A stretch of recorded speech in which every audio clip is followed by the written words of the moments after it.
안녕하세요.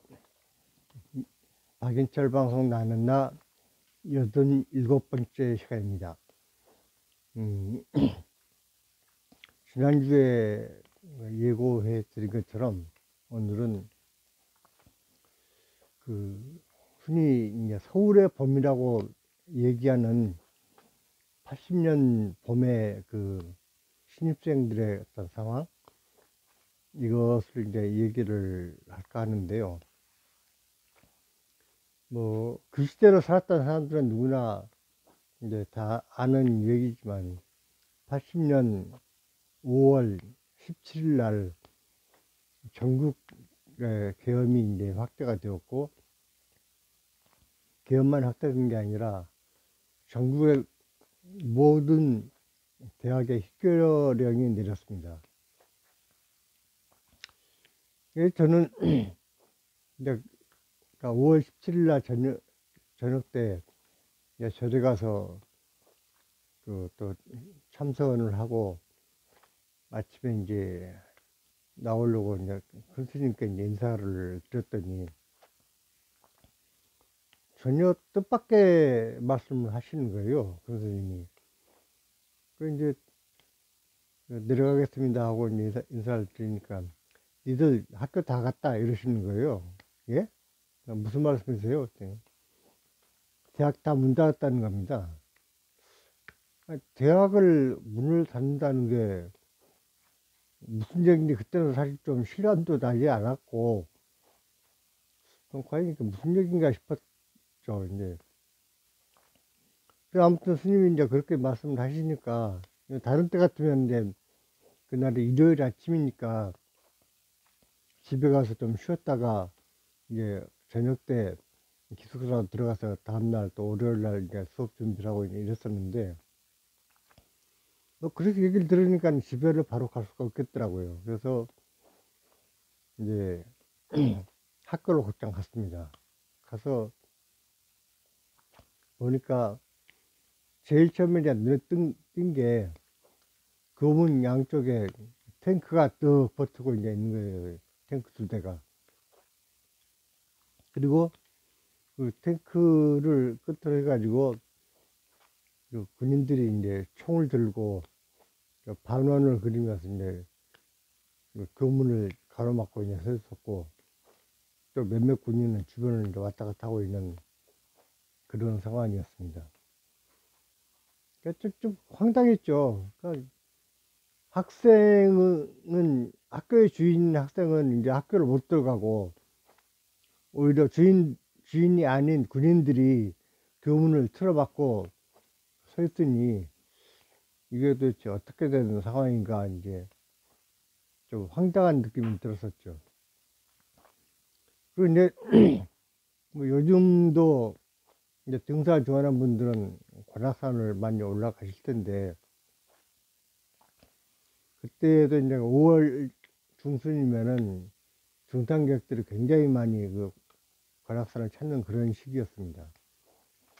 그날도 이제 등산을 가려고 뭐 한 4, 50대 아저씨들이 이렇게 등산 배낭을 메고 관악산 입구까지 왔다가, 이제 관악산 등산마저도 이제 틀어막고 못 올라가게 하니까 서울대 교문 주변에서 이제 사람들이 좀 우왕좌왕하고 있는 그런 상황이었습니다. 이걸 어차피 학교를 들어간다는 건 그냥 불가능한 것 같고, 그냥 집에로 다시 가야 되나 하고 이제 하고 있는데, 이제 그 당시에는 요즘처럼 모든 시설이 다 잘 돼 있지는 않은 시절이라서 아이스크림 장사들이 나무통에다가 아이스크림을 이제 넣어가지고 다니면서 이제 행상처럼 이제 판매를 하는 그런 분들이 있었어요. 근데 무엇 때문에 시비가 붙었는지는 모르겠는데, 갑자기 퍽 하면서 이제 사람을 때리는 소리가 들리더라고요. 그 돌아봤더니는 그 아이스크림 장사를 군인이 그냥 다 때린다라고 표현할 수가 없을 정도로 정말 짓밟고 있었습니다. 어떻게 사람이 사람을 저렇게 때릴 수가 있나 싶은 생각이 들 정도로, 정말 내 손에 총이 있었다면 그 때리고 있는 군인을 바로 쏴버리고 싶은 생각이 들 정도로 정말 잔인하게 그 한 사람을 그 짓밟고 있었습니다. 그렇게 한 10여 분 정도를 그 아이스크림 장사를 때리고 나서 이제 발로 뚝 차고 이제 쓰러져 있는 그 아이스크림 장사를 이제 거들떠 보지도 않고 이제 딴 데로 이제 그 군인은 사라져 버리고, 그, 그 맞은 아이스크림 장사도 겨우겨우 일어나가지고 어떻게 다른 데로 이제 그냥 사라진 모습을 봤는데, 이제 그날이 서울에서는 그런 상황이었고, 광주에서는 이제 말 그대로 5.18이 대한민국의 어떤 비극인 5.18이 이제 발생됐던 것이죠. 요즘도 일부 그 극우 세력 중에 일부는 뭐 북한군이 내려와서 광주 시민을 이렇게 죽였다라고 이제 얘기하는 그런 극우 세력들도 있는데, 그날 아침에 서울대에 있구나, 아니면 뭐 전국의 모든 대학이 문을 닫았으니까 그런 그 군인들이 진을 치고 사람들을 두들겨 패는 모습을 보았다면은 그런 얘기를 하지는 못할 것입니다. 물론 그 전에 부마 항쟁 때 그 차지철이가 막 캄보디아에서는 수백만 명도 죽이는데 그 북산 마산에서 100만 명 죽인 줄 뭐가 문제가 되겠습니까? 라고 박정희한테 조언하는 걸 보고 이 사람들이 이대로 뒀다가 이런 희생이 너무 커지겠다 싶어서 김재규가 그 차지철과 박정희를 이제 총로 쏴서 죽인 거 아닙니까? 물론 그 극우 세력들이 광주에서 학살의 그 장본인들을 한국 군인이 아니고 북한군이 내려와서 그랬다라고 얘기를 하는 것은 어쩌면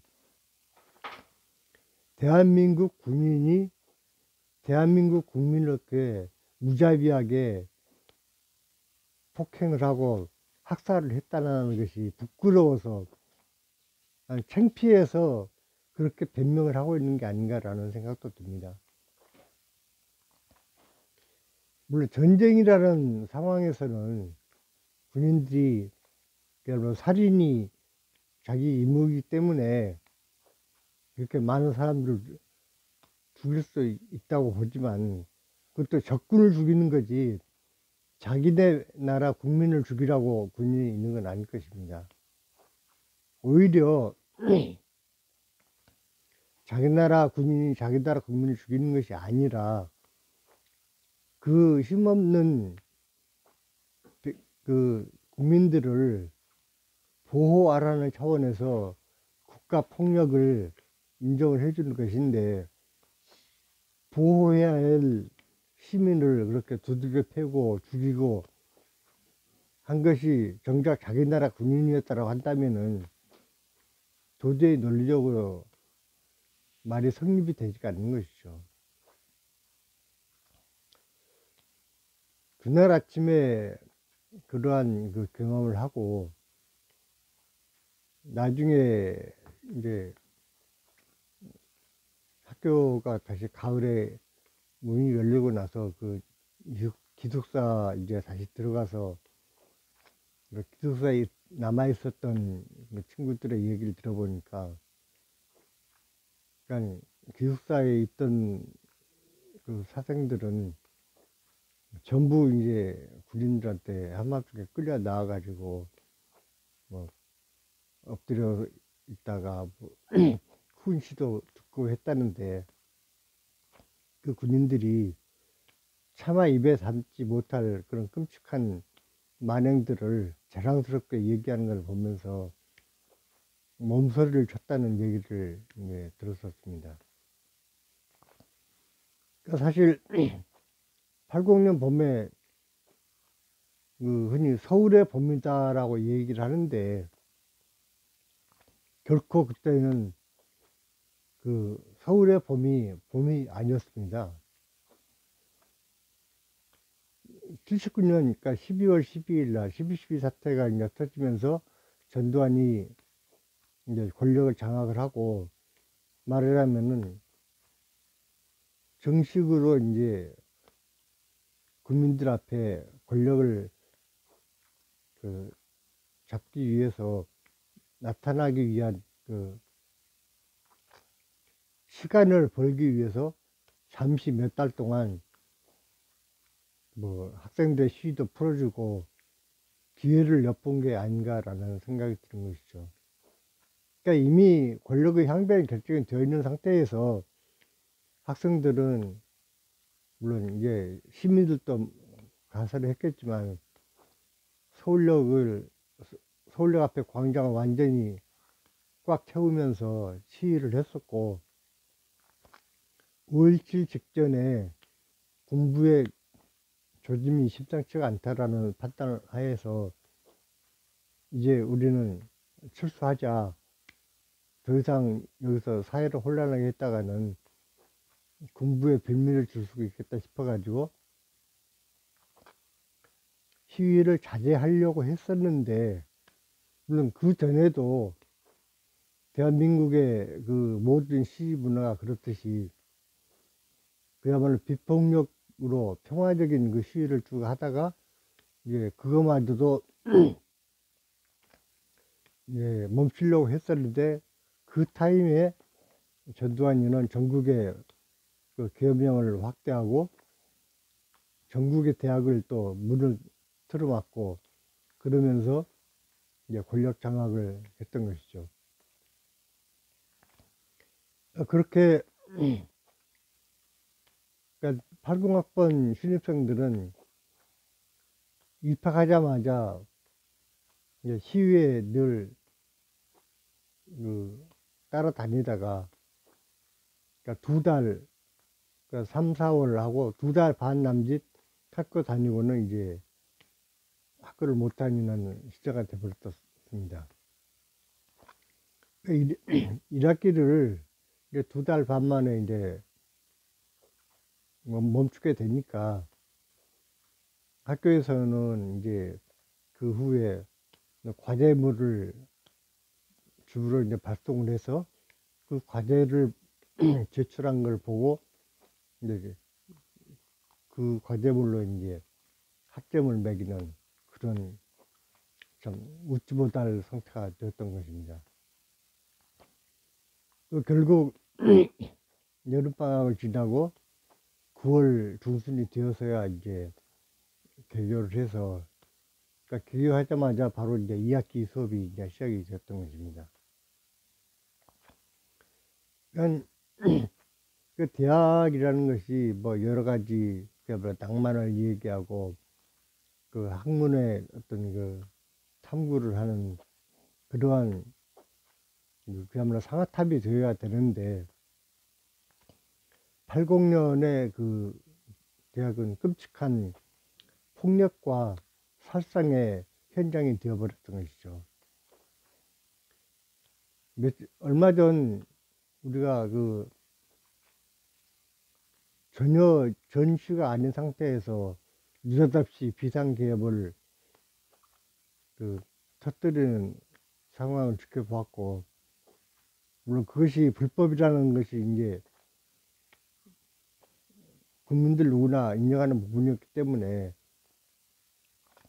그 계엄령을 내렸던 대통령은 이제 탄핵이 되고 그 정권이 바뀌었지만 아직도 그러한 그 계엄 내지는 소위 그 내란의 그 잔재들은 어떻게든 자기네 기득권들을 다시 살려보려고 무진 애를 쓰는 것 같습니다.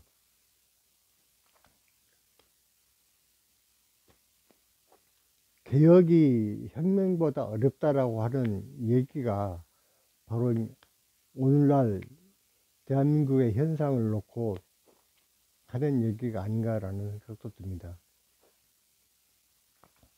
프랑스 혁명 같은 때는 앞뒤 볼 것 없이 잘못했다라고 판단되면 바로 단두대로 보내서 생명을 끊어버리는 그러한 척결을 했었지만 소위 개혁이라는 이름으로 잘못한 사람이 있다고 해서 무조건 갖다가 사형을 시킬 수 없는 노릇이고 그 법의 테두리 안에서 상벌을 가르려고 하니까 그 수십 년 수백 년을 기득권층으로 살아온 그 사람들이 자기들의 그 어떤 권력과 권한을 그렇게 쉽게 내버릴 상황들이 아니다 보니까 그만큼 더 어려운 사태가 아닌가 싶은 생각이 듭니다. 어쨌든 대한민국에서는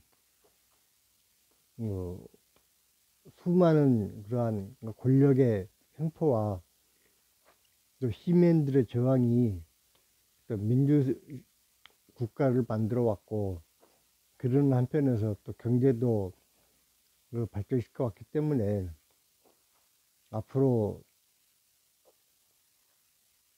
미래 세대의 대한민국의 어떤 역사는 훨씬 긍정적인 측면에서 세계적으로 어떤 영향을 미치지 않을까라는 생각을 하게 됩니다. 그러한 그 과정들이 현재까지의 그 우리가 대한민국 안에 살아가면서 그러한 많은 체험들이 앞으로 미래 세대는 이러한 불행을 겪지 않도록 그거를 다져왔기 때문에 그나마 오늘날처럼 조금은 그래도 어떤 민주 세력들이 이제 국가의 기반을 다져가는 그 토대가 되지 않았나라는 생각도 하게 됩니다. 사실 오늘은 5월 17일, 18일 아침에 그 하루 동안에 보았던 그 대한민국 그 국가폭력의 그 만행을 얘기하다 보니까는 또 결국 이제 정치적인 얘기도 흐르고 말았는데 그만큼 국민의 그 삶과 정치라는 것이 결코 분리되어서 생각될 수 없는 그런 점이라는 것을 모든 민주시민들이 의식하면서 정말 주인의식을 가지고 당당하게 어떤 자기의 권한을 누렸으면 하는 것이 제 바람이기도 합니다. 오늘은 5.18의 비극을 생각하면서 이만 마치고 다음에는 또 좀 더 밝은 얘기를 했으면 하는 것도 제 바람입니다. 감사합니다.